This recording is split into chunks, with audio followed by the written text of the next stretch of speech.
In progress right now, or shall we say OK3 from PG-13.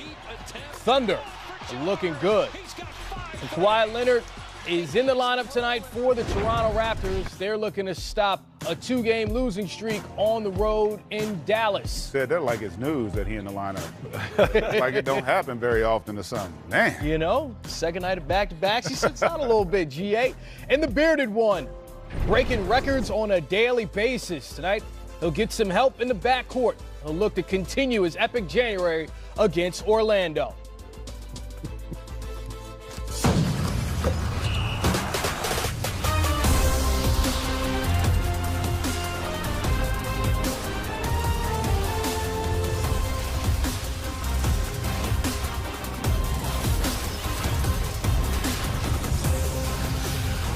Chris Paul returning to the lineup for the Houston Rockets tonight. He's missed the last 17 games. The Rockets 12-5 without him because of one James Harden. Welcome to Game Time Live. Chris Miles here with our starting backcourt, Rip Hamilton, Greg Anthony.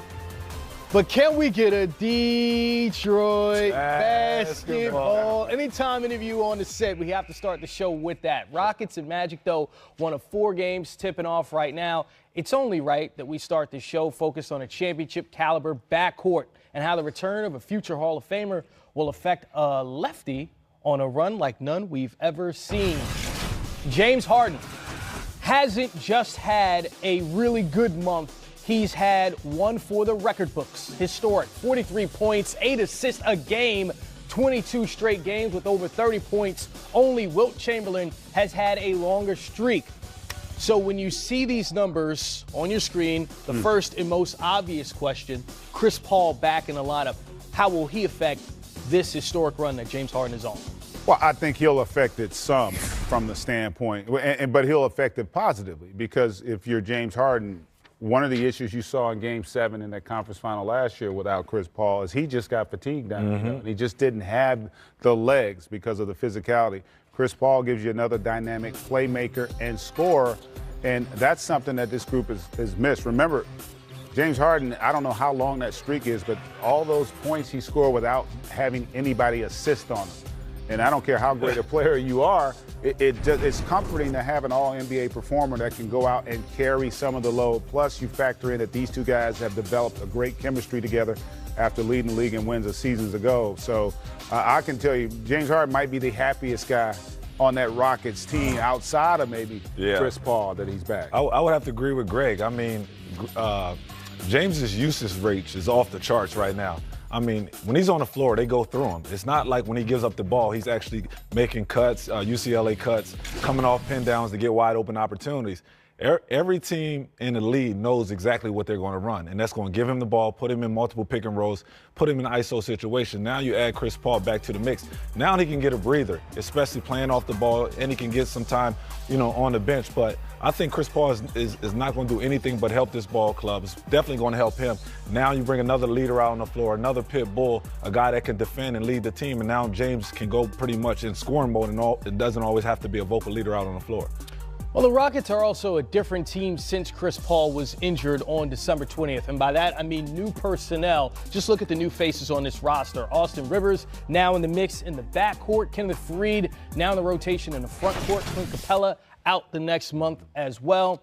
How will things change for these new players in the rotation as Chris Paul comes in, because their roles will change a bit? You know what? I don't know that they will. I will say, first, give Daryl Morey a lot of credit to be able to go and get 2 quality players like Rivers and also Faried to come in. Again, not that they're going to give you the same kind of production, but, man, they take a huge load off having some veteran guys that are unafraid of the moment that can make the plays that are necessary, right? Faried can finish at the rim. He can help you control that defensive backboard, and that's going to be critical, and he gives you some frontline defense. Austin Rivers is a guy that can get electric offensively himself. I think comfortable scoring. I think his scoring is going to go up with Chris Paul. Yeah. Because Chris is not going to look to score as much as James, and I do think that James is looking forward to this, in part because their goal ain't to just get numbers. They feel like they still got a chance to win a world championship if they can get everybody healthy. You think about getting those 2 new guys incorporated, and then when you get Capella back, how much more depth this group could have. Yeah, and the thing that we don't talk about with Austin Rivers is his defense. I think his defense on the defensive side of the game, he's really showed his impact on this Houston Rockets team, especially when you lose the defenders that they lost last year. So I think when they went out, they got two veteran players, guys that know how to play and can play with anybody. I think when Austin first got there, Coach D'Antonio would tell him, hey, be more aggressive on the offensive end, shoot more.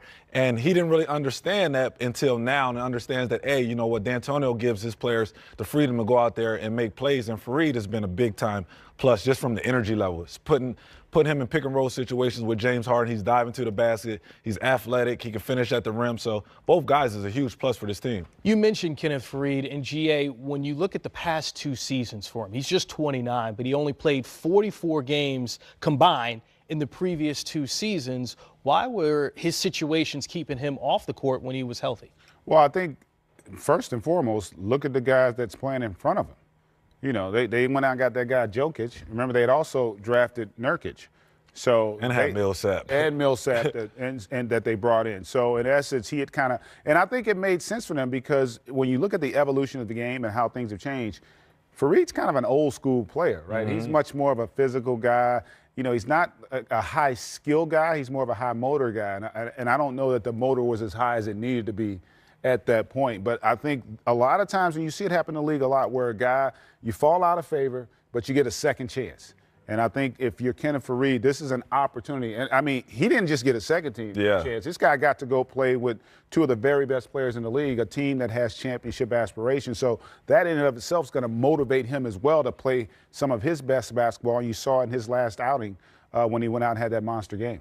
And when you look at the Rockets completely, because Kenneth Fareed seems like a great addition to that team, as far as their chemistry is concerned, when you bring Chris Paul back into the lineup, he's a guy like James Harden, is going to assist and help other guys get baskets. How does that change their dynamic? I mean, 12-5 in their last 17. Well, he fits. I mean, Chris Paul is probably one of the smartest players that we have in our game, and he's a great leader. He understands, okay, when he comes back, he's not going to try to overdo it. Coach D'Antonio is not going to come out and say, all right, Chris, we need you to play 40 minutes. They understand that, hey, you know what, he went out with an injury last year in the playoffs, and, hey, when you're dealing with a hamstring, you got to be very, very careful. So Chris knows, he sees that James Harden has been on fire the last, 20-something games, scoring over 30 points. So he understands who he has to get the ball to. The problem is, hey, he needs to understand that he don't got to do too much. But I think he's smart enough to know that. Certainly Chris Paul, a cerebral player in the NBA, if there ever was one.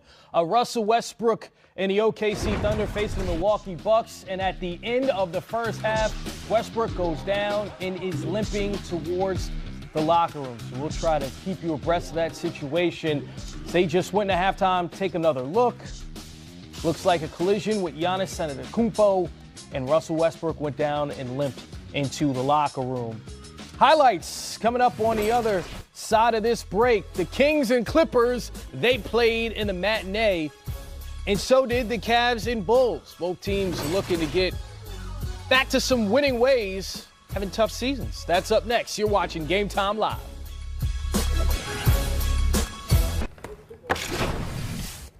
Celtics have too much talent, he says, not to be taken lightly in the postseason. This, even though it's a team that sits in the top 5 in the Eastern Conference, a team that the other teams in the NBA are still taking seriously as contenders. Well, to beat the Golden State Warriors, the first thing I look at is your personnel. You have to have the personnel to match up. And Golden State, they're wise. They understand this team has the personnel to beat us if we're not on our A game, because they have a lot of guys that can play multiple positions that are two-way players. When you talk about Tatum, Al Horford, Brown, they have guys that can do a lot of interchangeable things, and that's what gives Golden State problems. When you have guys that can score on one end, but can switch the screen and roll and stay in a defensive matchup and not give the Golden State Warriors an advantage. That's where Golden State likes to take advantage of you. So they understand that this Boston team has the talent, but maybe doesn't have the mindset right now. Like Brendan said, it's all about matchups, and I think that Boston matches up with them well. They got guys on the perimeter that can switch everything. They got tough-minded guys. And then you got a great coach in Brad Stevens. Yeah. Brad Stevens ain't showing him everything tonight because he knows that this pretty much could be a team that we can meet in the finals. So I think when you look at playoffs and when you think of guys, especially at the guard position, Steph Curry got a guard. Yep, and when you got a guy like Kyrie Irving, it forces Steph to guard somebody out there on the floor. Did they tell you what we were about to do next, or did you just flawlessly transition to Coach Brad Stevens? Nah, I didn't. Get that right there. Teamwork make the dream work. Yep. Hi, Coach. Beside the second quarter, Curry wasn't active today. So wasn't this the one of the best chance for you to win? I mean, the second quarter spurt that he went on really hurt us. You know, I wish we were all inactive on our 24-point games.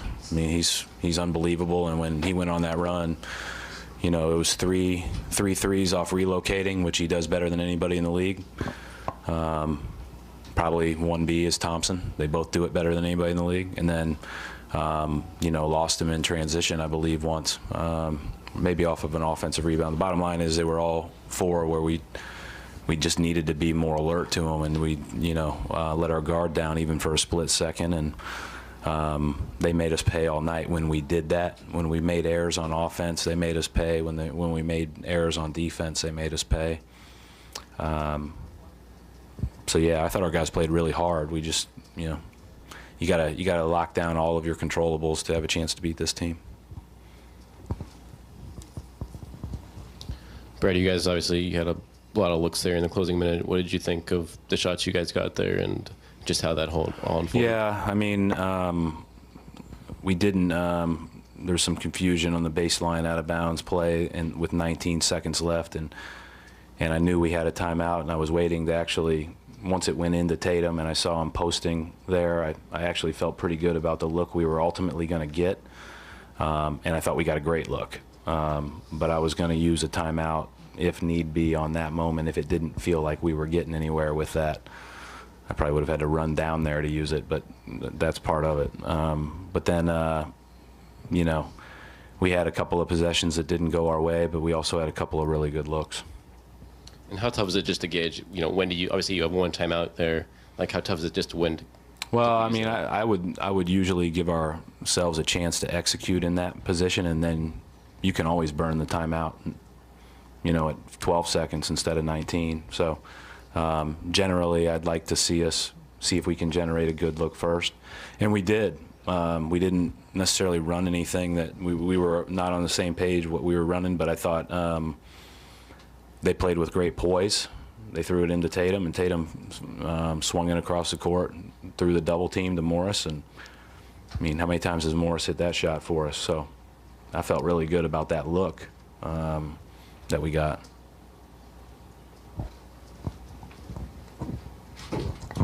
Coach, there were like 3 loose possessions in the middle of the fourth quarter, just before Kyrie hit the 3 to get you back in. Is that what you mean? That you can't make mistakes against those guys? The whole game, I thought they just really capitalized when there was that opportunity to do so, and credit them for that. I mean, when those guys come down the court and, you know, you make even the smallest of error, they take advantage of you. And but I thought, you know, Kyrie was tremendous again, and I thought you know, again, all of their guys were awfully good. What did you think of the effort on the offensive glass? You guys had more than 20 second chance points. Yeah, I thought, well, and I thought even though Terry, you know, only shot 4 times all night, I thought him going to the glass those couple of times really helped us. I thought a bunch of guys did that. When they're doing all that switching, that's one way to be more impactful and more effective is on the offensive glass. And I thought Al was really good tonight on both ends of the court, and you know, gave us a chance there. Morris got to the glass, so you know, but it wasn't quite enough. Coach, knowing that this game has so much attention nationally coming in, what does it mean for the team going forward just to have gone toe-to-toe with the Warriors like this? You know, I think we came in and we expected to win. So we need to get better so that we can have a better chance of winning that game. We have the last few years, and today we didn't. Draymond with the offensive rebound of his own missed free throw. It looked like Marcus Smart slipped, but whose responsibility is that there? Marcus went in to get in front of the shooter. He slipped. Slips happen. I feel bad for him. He felt bad, but that's part of it. That's not, that was just unfortunate. You mentioned kind of not having a chance to, or not being able to make mistakes and low capitalize. You guys didn't score for like 5 minutes at the end of the third, but then you're down only 5 or 6. Start of the second, end of the third, both were very impactful, I thought. You know, Curry getting those 4 threes was huge at the start of the second, because he hasn't really done much up to that point. He hasn't seen the ball go through the net, and he isn't feeling like the rim's an ocean right now. And then he bang, bang, bang, changes that very quickly. And then at the end of the third, our inability to score on those possessions was hurtful. But that's the margin for error you're dealing with against this team, and that's just part of it. And that's why it's good to learn what you have to get better at. Brad, just in those final minutes, you had a couple of ISO situations where you'd been moving the ball so well. Is it frustrating to watch that when, you know, the instinct is to, let me just try to do this myself? No, I mean, I think that's part of it, and part of it is how they challenge you. When they sub, they go small, they switch everything.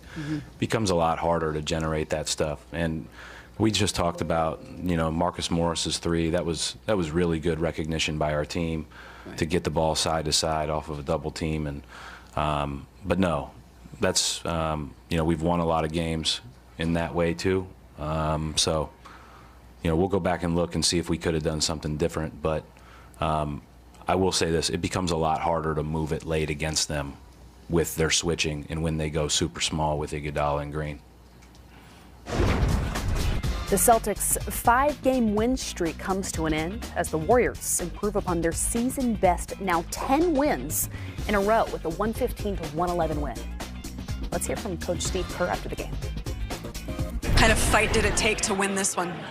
It took 48 minutes. Our guys competed. We did everything we needed to do. We fought like crazy on defense.